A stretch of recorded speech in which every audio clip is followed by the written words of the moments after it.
I've just completed my Indiana Interurban ebook sites, and I got one in table layout and one in map layout. And I've got the instructions written for both, written instructions, and I'm making a video demonstration right now. And I'll put this up here so you can see. My goal was to create a website that lists the historical Indiana interurban railroads, provide maps to each system, identify and display remnants that currently exist in 2018, and display historical pictures of depots, streetcars that ran on each line. Each one of these historical pictures are subject to dispute, but fun to look at. And the challenges I faced, I'm a retired mainframe analyst who has limited knowledge of website development. I also had no formal training in generating Google Map KML files with place markers that provide HTML links. So this kept me busy this winter trying to learn this stuff. Pretty tough for a 67-year-old geezer like me. The biggest challenge was to create a single web page that wasn't too complex to navigate, and that was a real challenge. But hopefully I've got that done, and these instructions will show you how it works. What I had here on the personal comment, this site will remain a work in progress, and no one person knows everything, and that really applies to me. I'm just simply a organizer that knows how to write a little bit of code, and it's really important for the historians who have pictures to get their due credit and money for their hard work. And I'm going to show you how I use the site, and we'll hop out of the instructions here. I usually just go to the table layout first, and that's what the table site looks like. And in this case, I know a little bit about one line, and that's just about it. I used to do a lot of smallmouth bass fishing, and I stumbled onto a bridge that I had no idea where it was while fishing in Sugar Creek, northwest of Greenfield, Indiana. And after doing this project, I finally found out what that line was. It was the UTC interurban line that ran from Indianapolis to Newcastle. And notice now I come down here to my table of the UTC. I'll go to remnants found. And this takes a little bit of time because it runs through a big document, and I have screen capture on the boot. So I got a little line up there. Please be patient while this thing responds. And boy, it's really slow with screen capture. Here we are right there. So I am looking for the line that ran from Indianapolis to Muncie, or Newcastle that is. And here we are. UTC, Indianapolis to Newcastle. And now I'm looking for a former bridge along this line around Greenfield. So I just click on this link right there. And there my bridge is displayed. And that's how I noticed I didn't have any street view pictures of this because there aren't any roads close to that. If we have any historical photos for the UTC. And my screen capture, that wasn't so bad there. And here's some of the pictures I've gathered from the Indiana Railroad site and other places. And I try to always provide a source because these fellows who have all this information deserve all the credit and all the money. If you want to purchase these pictures, please don't steal these. Now, all of these links are available to the public, and you'll notice most of them have who owns it, and that'll give you an idea of where you can go to get pictures that you can purchase. I hope all you folks that have these pictures view this site as kind of an advertisement for your hard work, because you certainly deserve it. Know the history of the UTC, you just click on this link right there and let this grind away for a little bit, and it'll take you right to Union Traction Company, and you can get the abandonment information right there.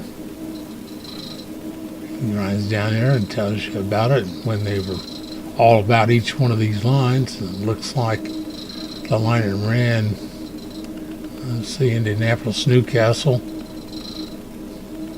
was purchased in 1912, and it tells you all about that. You can read that better than I can.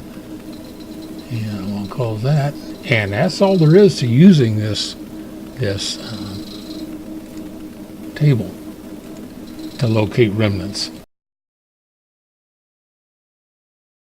But what if you don't know what Interuban ran through your town or close to your town, or any such thing like that, but you found something? That's the reason I created this site right here.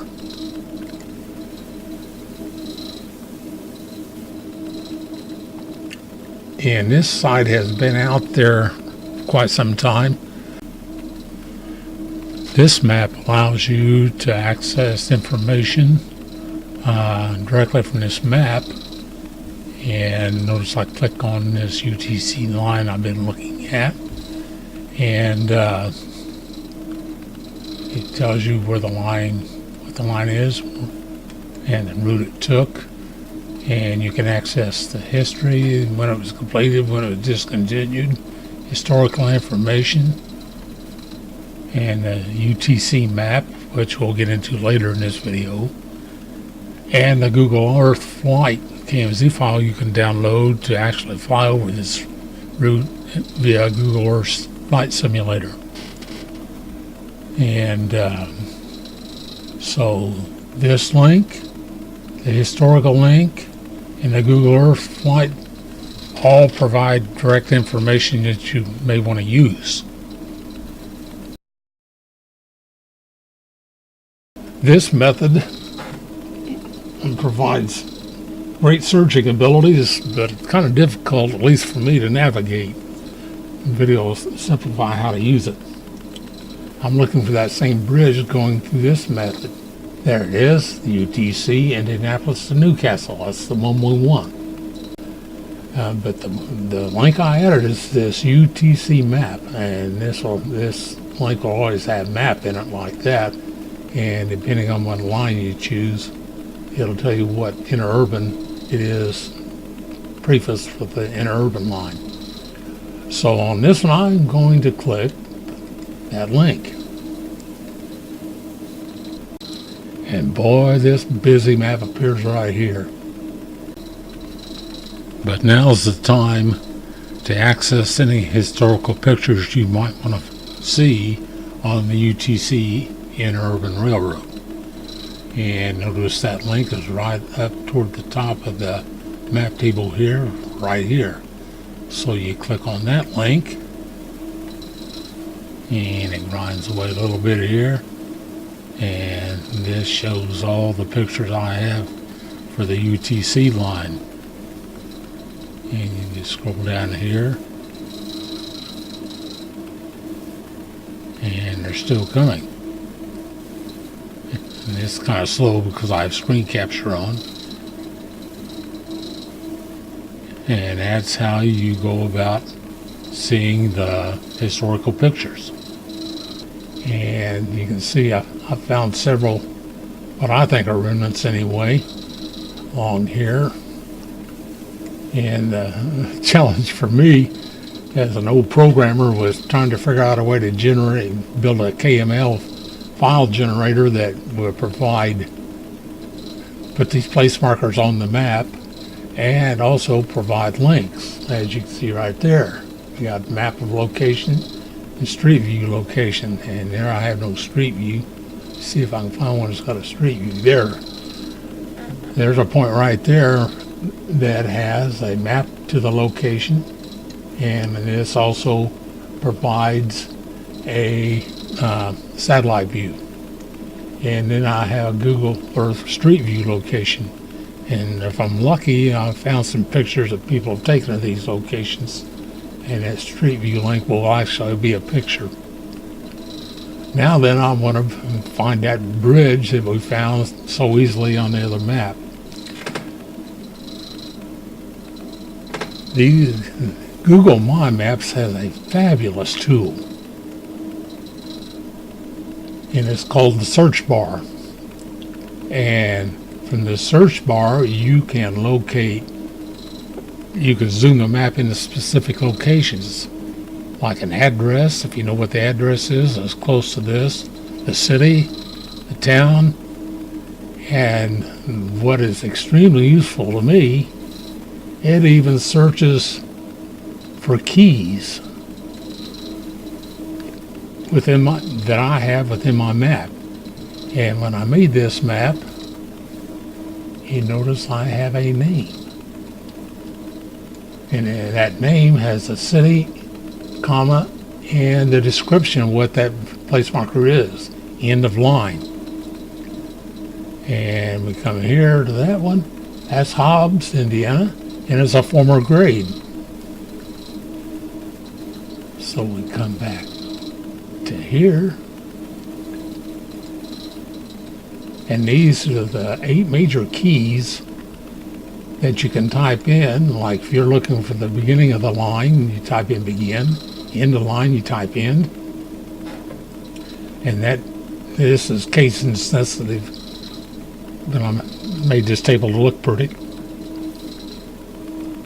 Look for bridge pillars, you type in pillar. Abutments, type in abutment. Bridge. Historical, and that not only applies to historical signs, it applies to anything I designated as historical. And depots. I don't know how many depots I have listed on these place markers, but I think there's at least one. So what we're going to do is come back to this. And I'm going to search for bridge.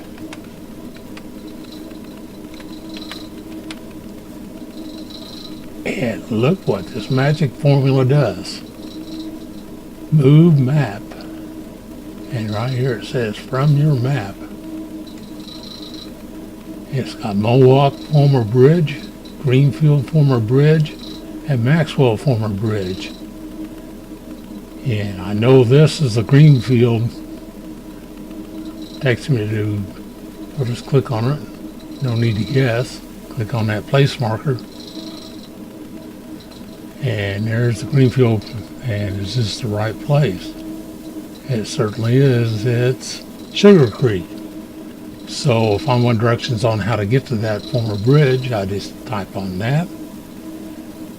And it gives me a close-up of the bridge. And I can get directions just by clicking directions there and typing in wherever your location is. And it'll tell you exactly how to get here. And that's how that works. And that's all there is to searching for things.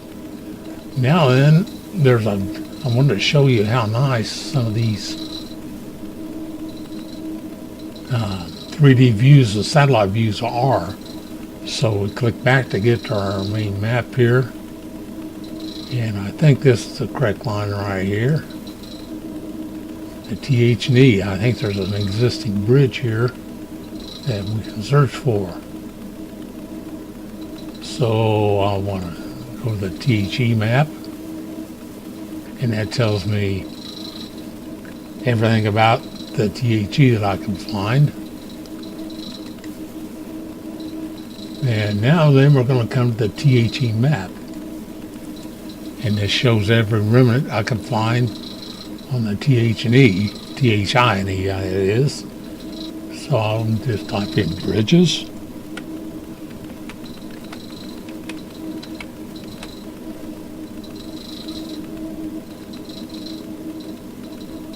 And there we go. We have one that says Indianapolis Former Bridge. And I'm going to click on map to the location.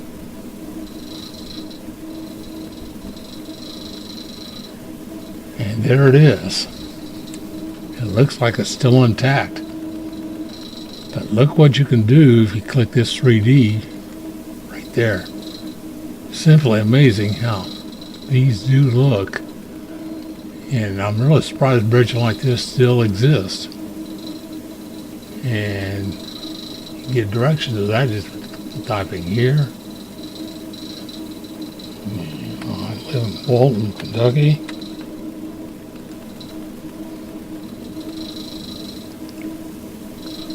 And it tells me how to get there. 74 is definitely my best route. But what I wanted to show is how close we could drive to this bridge. My Lord, you can drive. That's all you have. You can drive right to it, right there. It's simply amazing. So the next time I visit Indy, I'm going to check this bridge out to see if it's really still there. And that's just about all there is to it.